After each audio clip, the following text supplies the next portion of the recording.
আমি একবার জীবনে প্রার্থী হয়েছি মানে সারা জীবন প্রার্থী হয়ে যাব, প্রার্থী পদটা আমার পৈতৃক সম্পত্তি, এটা আমার জন্য মানে সেটা লাগু নয়, প্রযোজ্য নয়, কারোর জন্যই প্রযোজ্য নয়। গত লোকসভা ভোটেও তো ধরো বেশ কয়েকজন দাঁড়ায়নি, যারা এবারে বিধানসভা ভোটে দাঁড়িয়েছে। তাদের কি তোমরা গিয়ে জনে জনে জিজ্ঞাসা করেছিলে যে আপনি কি বঞ্চিত, আপনি কি বঞ্চিত? নিশ্চয় না। তাহলে তারা লোকসভা ভোটে দাঁড়ায়নি, তারা প্রচার করার কাজ করেছিল, বিভিন্ন রকম ক্যাম্পেইনের কাজ করেছিল।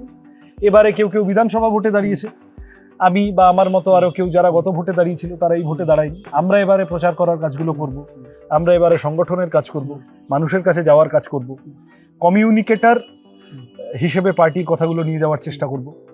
এটার মধ্যে বাকি যা তোমাদের এইসব ফাঁদা গল্প ইত্যাদি, আমি ওসবের মধ্যে ঢুকছি না।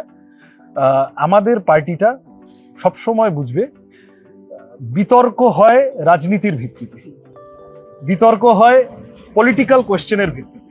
তুমি যদি কমিউনিস্ট পার্টি ছেড়ে যারা গিয়েছেন তাদের ইতিহাসও দেখো, তাহলেও দেখবি অধিকাংশ ক্ষেত্রে তারা কোনো একটা মতাদর্শগত প্রশ্নে একমত না হতে পেরে ছেড়ে গিয়েছে।